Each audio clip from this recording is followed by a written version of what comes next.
Hi, this is Kate. Hi. Channel number 2.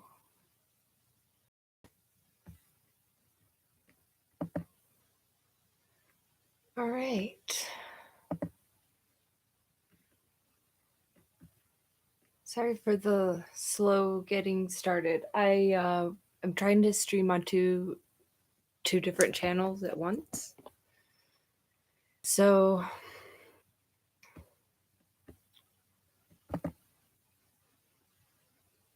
seeing if both work. Sweet.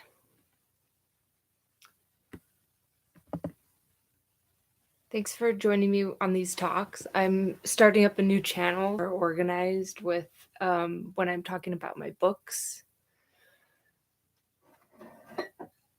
So I'm so excited because I got a bunch of Thomas Sheridan books in, and I ordered 2 copies of the same book, first edition, second edition. This one's titled Volume 1 and it's the first edition. This one is called Walpurgis Night: Dark Folk Magic of Europe and the Rise of the Nazi Occult. So this one is the second edition. I didn't mean to do it. I thought I was actually ordering a second volume. So I believe the majority of this book is very similar to the text of this, but I'm going to be comparing and contrasting this one just arrived today. So previously I read the dedication from first edition. This book is dedicated to the victims of religious and political fanatics everywhere, for they who attack freedom of speech do so from the prison of their own minds. Well, Thomas updated it for his second edition 3 years later, and this book is dedicated to people who look for the meaning in the gap between light and shadow, the archetype hunters, weekend mystics, code seekers, and hillside dreamers. The ones who understand that life remains an unfinished canvas and that every brushstroke is charged with the complementary colors of the subconscious cosmos. So, wow, I really appreciate that update here. And he doesn't call this one Volume 1. It does say it's to be continued. So I really look forward to, reading anything that Thomas Sheridan's printed so far. So I've got The Druid Code, The Mysterious Round Towers of Ireland, Puzzling People, Defeated Demons. So I think Anvils of the Psyche is one that I need to get, but it's expensive because it's out of print. So maybe if I'm good, I can pay the bills and save up for that. But I titled this talk Under the Spell. And it's because of Thomas Sheridan said that our whole society is collectively under the spell of the mass media and entertainment. And we have been for a long time, apparently. So yeah, I've been thinking a lot about that, and just in regards to what's going on in the world, there's many news topics to cover, but in general, I think it's interesting because here we have just so much division. It's like, for example, with the extreme weather that's going on, we've got high winds, dry conditions makes for wildfire danger. Now, lightning can cause wildfires, for sure, we know that. But so do certain human behaviors like burning fires, open fires, open flames when such conditions are around. Um, and whatever, just being careless. I like to think of this as just an example of why we do going on. We don't want to be so set in our ways all the time that we would never change our actions because of certain conditions. Like if it's really windy day, it's warm spring day, um, we didn't feel like skiing. So we didn't go and we didn't feel guilty about it. Um, hopefully we can go before the end of the season, but yeah, don't have a backyard barbecue maybe when it's super, super windy and dry. These are just things, to be mindful of. It's not to say you shouldn't be able to cook with fire, okay? But yeah, it's just we have to have some kind of boundaries, and what I'm trying to do is have more patience with myself and with my family, like just to explain a little bit of my reasoning rather than just saying I'm being a mean mom. Do what I say. That authoritarian approach versus the kind of respectful one-on-one approach we would give to somebody that we really respect and value. So I think that's important to have with kids, is to respect them and to tell them like, hey, this is the reason, this is my reason why, but maybe we can do that another time, you know, and not just to placate them, but anyways. um but I've been thinking about being under this spell, and one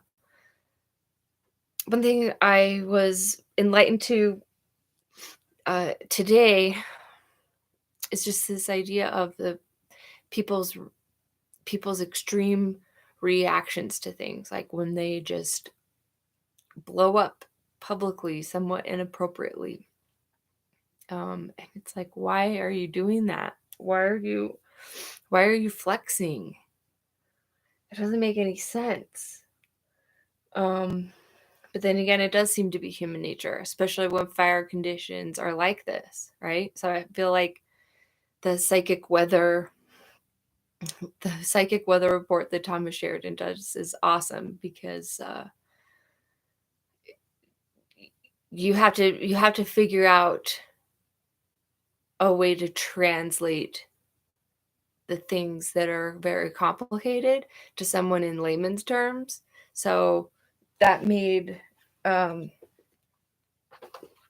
Purchase Night a very useful tool for someone like me who isn't really that educated in history, because I may have read something and it went in and out. So I think when you fully become, say, focused on your subject, and you're excited to learn more and you're excited to dive in more, that's when the real retention, it stays in your brain. Um, and I've known of people who kind of go through their, like, as they age, losing their mental capacities, but there's facts, there's things they still remember, and they can retell stories as eloquently as they ever have done, and yet they can't remember the name of their kid or their grandchildren. They may be so far gone, but they can remember the things that they were really, really passionate about, the things that they studied. And so I find it not a surprise that we just remember facts about things that we genuinely really like and love. And so for me, getting into history, the joy of that is finding a writer that I feel I can connect with. And so I'm so grateful for my friends that have introduced me to Thomas Sheridan's work and the work of others. Because I always prided myself in a work environment at being able to sort of translate various people's personalities and ways of speech and their having respect to their cultural values and trying to learn more about other people and show them respect for their cultures. And it's enlightened self-interest doing that because I'm much more prepared in the future for others that I may meet if I have already had these conversations with others in my life. So, I always try and listen to as many voices as possible, especially when it comes to really uh, inflamed social situations. I think it's natural to have a gut instinct about something when you first hear the news, and it really is important to then do our diligence and say, do our due diligence and say, okay, now I'm going to grit my teeth and I'm going to listen to the other points of view on this subject matter. And um, that's that's the crux of it. That's journalism. Is like if all sides of the spectrum don't like your reported version, that may be hinting closer to the truth. Uh, So these are hard things to do because it's always going to challenge your biases. And so with that being said, I think that all of us can become feeling like we're under the spell of those dynamics, the things around us. We want to be liked. That's my thing. I'm a people pleaser, at heart, although I always wanted to be a little bit of the nonconformist as well. So, what I think I'm tackling now is finding the harmony in having like good intelligence, like critical thinking skills, being able to read between the lines and not get taken advantage of because I'm not reading the fine print or I'm not seeing that, okay, this is a recurring payment. This isn't just a one time purchase. You're signing up for a whole monthly subscription.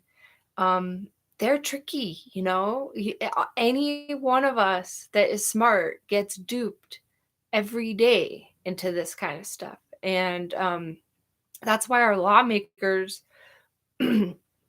especially now, the whole argument about government it being slavery, it's more true now than ever because the strong hand is apparently they're all working together, it seems, because it's just all so weird that all these things are happening at once. Like we are just being bombarded on every point. And so trying to stay sane in the chaos right now, it's harder than ever. Trying to be human and um still be loving and kind and yet stern and have boundaries and have critical thinking skills and being able to make sense of anything. It is all so hard. So it made sense. Like, oh, yeah, we'll have these other people. They'll take care of all the complicated things because, we don't want to deal with it. And we still act like that's a better way to be governed than to self govern. and I'm just struggling through all my crap to discover, yeah, okay, I had some things seriously wrong. I was so hell bent on having a heart and kindness that I was letting myself get pummeled, and never standing up to my bullies fully, you know, and knowing I was capable of doing it, but just keeping quiet and not wanting to deal with confrontation and all that. So, yeah, that stuff, it's hard because I think that's like where the hero's journey is recurring in our lives. And sometimes you don't have to go like so far through the shit anymore because you're just more self-aware, but you still find yourself going into those cycles. And hopefully that's where we become um truly enlightened, is actually when, not when we know the truth and we know that our truth is 100% true, but it's that we don't need to be inflamed about it anymore. Like our truth kind of just speaks for itself. And when you're going back into those bad habits, then if you've been enlightened before, it can be a lot easier to recognize, oh, I'm not tending to myself well enough. Why am I going back to this? I know what this is. I know this archetype. I've been here before. I'm not going to get played that way again. So yeah, I would just say, like, there's so many things, but that harmony, it's like our senses, right? Um Now it's been said that I've heard that if you lose a sense, then it can heighten your others. Um, I got sick a few months ago and I did lose my sense of smell for the first time, like in a long time. I never had remembered actually losing my sense of smell. And so I did everything I could to smell things and just find really, really pungent things. And luckily, only a day or two later, my sense of smell started to come back. But it was such a painful feeling because I had some fresh herbs and some essential oils and things I know they're fragrances, and it just wasn't there. And so I can't imagine what it's like to entirely lose other senses, but um I definitely have hearing damage, and I've been wearing glasses for 30 years, so I know something about losing senses, and then in a way it makes you appreciate it all the more. So perhaps everything doesn't need to be in perfect, what we call balance, but harmony, and harmony being that sometimes there's a solo and the melody, sometimes there's you know the tenor sax gets a little love, there's different parts of the band, and in the composition certain elements are highlighted, and some elements, like the low end, often times the low end, your rhythm, you're the rhythm section, so you know you're not getting a big old drum solo all the time. And that's okay. In a good rhythm section, you don't notice them because they don't just stand out when they're not supposed to. So, I do agree that it's about finding this harmony as well as balance. That can be the EQ in the mix, you know? Um, so anyway, I'm not much of an audio person, but I do know the importance of it, having worked in production. And so I think it's going to be really important to just get back a lot to the basics. And sometimes the basics are really challenging because there's a lot of steps that you have to get right to get the end product. But once you're a real expert at things, you know how to make the best with what you got.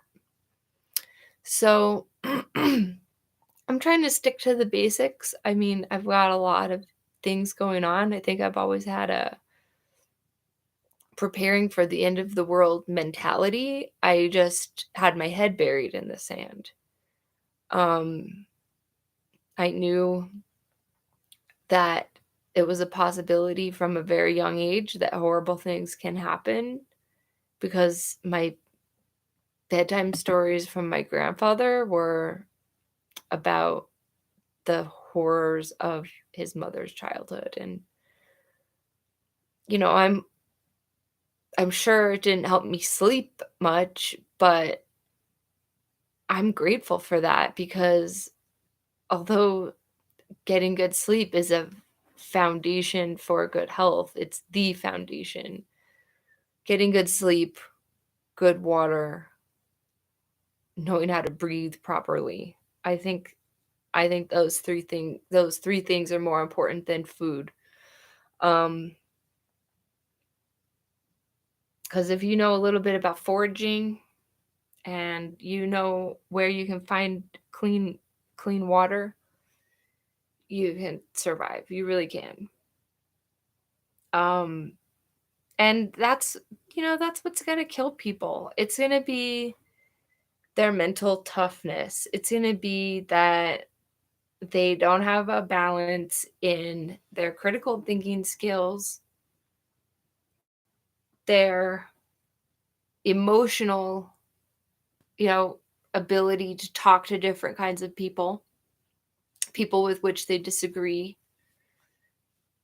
Um, but think about these actors. Think about these people playing us right now.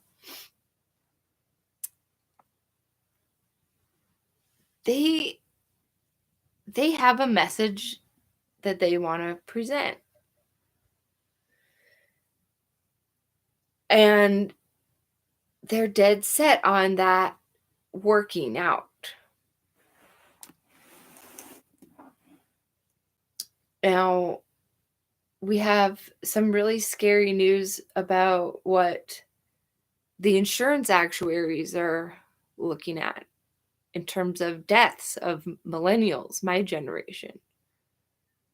And man, when they started calling us millennials and blaming us for every fucking problem that there ever was, um, I always thought it was funny that I was like the oldest millennial and anybody my age was actually trying to pretend they were older. For the first time in anyone's life, you were pretending you were older just to escape being called a millennial. But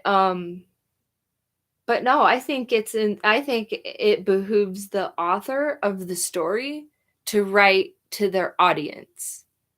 And that's why I appreciate a historian like Thomas Sheridan because he is doing the academic research. He does have the knowledge, but he speaks in layman's terms. He speaks with respect to somebody who doesn't understand the subject yet, you know. And he still balks at the people that deserve it. He's real. He's not pussyfooting around with his message either. But I think he's got a great kind of harmony there with presenting a message in a way that's engaging, that gets you emotionally, and yet you don't feel all riled up and pissed or scared. You're empowered, and I think that is the balance when you have some IQ, some EQ, and you're also willing to say, feck off with that. I'm not conforming. Bully me all you want. I can tell what you're saying is bully tactics. Just because you're saying it in a calm voice doesn't mean it's not a bully message.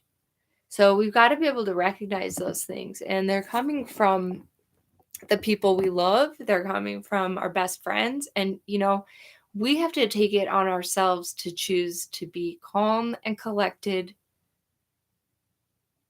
and say, all right, then, fuck off. I'm walking away.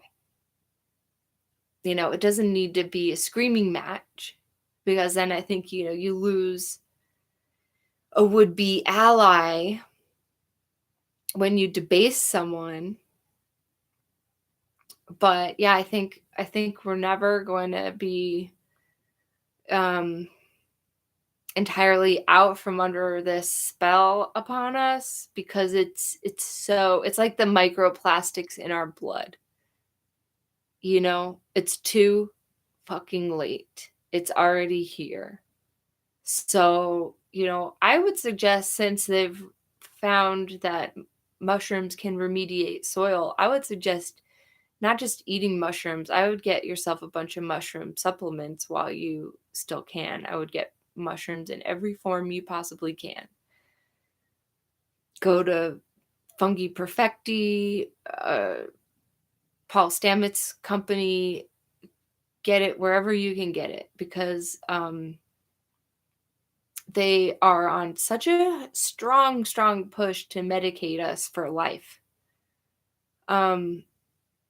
I heard about a woman, 18 years old, who had to get a heart stent. So she's on blood thinners and other medications for the rest of her life. This is not normal. And pacemakers for 30-year-olds, that shouldn't be normal. When you're 18 years old, that's the legal age in the US to be an adult and make a decision. I think even then, doctors should be wary of, castrating kids at that age. Okay? Because there's birth controls that don't need to be permanent.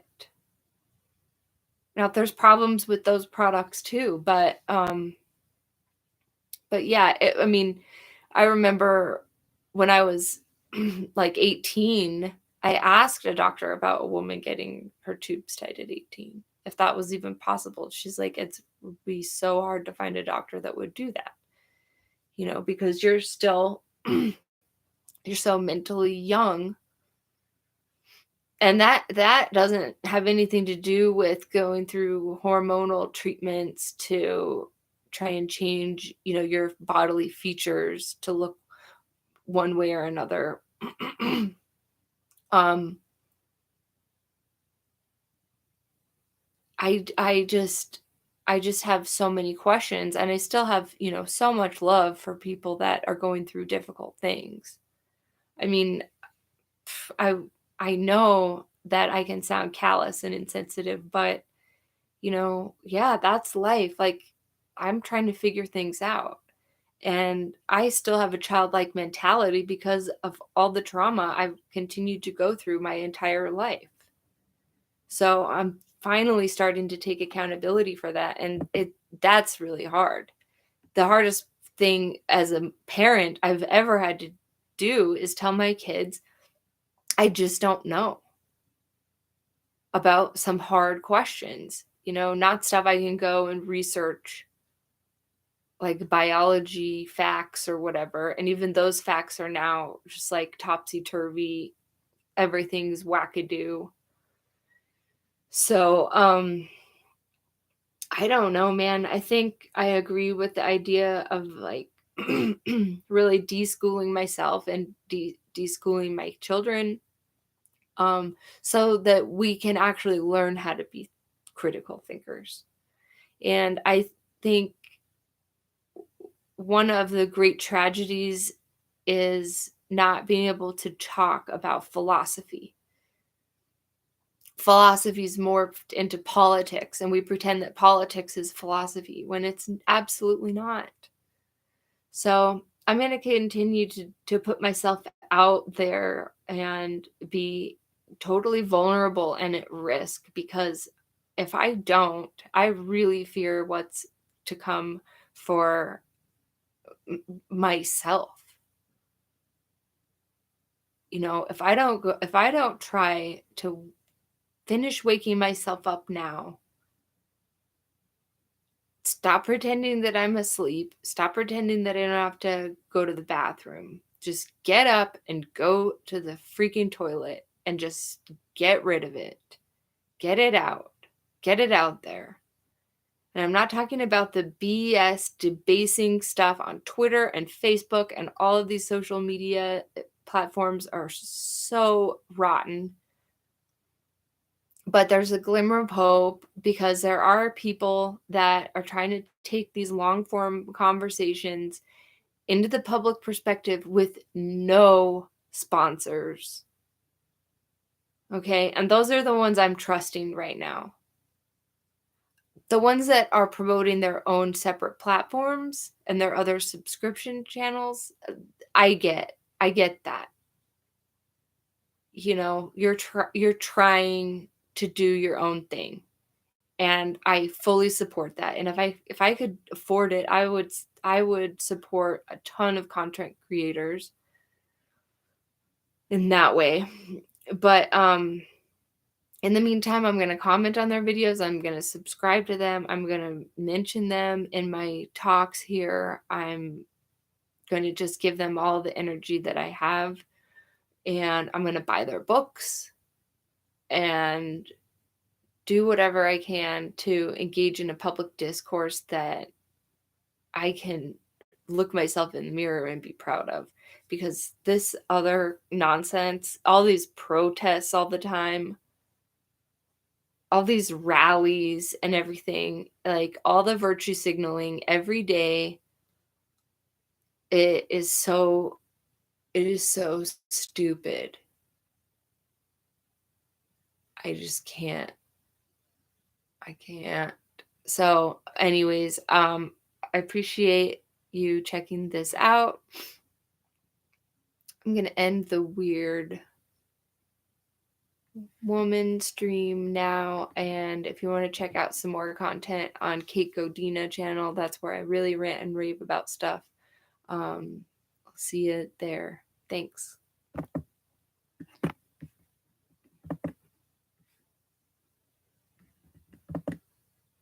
All right. 33 minutes. I ended my weird woman stream, so now I'm just on Kate Godina only, and I'm just going to keep this talk up for a few more minutes.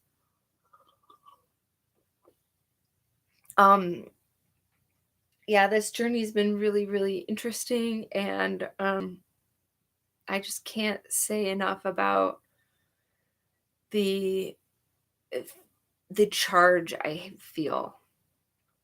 I just feel so good. So thank you so much for any encouragement that you have for this, because it's really, really hard for me, but I know it's going to be worth something, and I know it's going to turn into something really good really soon. So thank you again, and I'll be back sometime this week. I'll see if I read The Invisible Rainbow and some more Servitors of Empire. We'll talk about those. Thanks. Good night.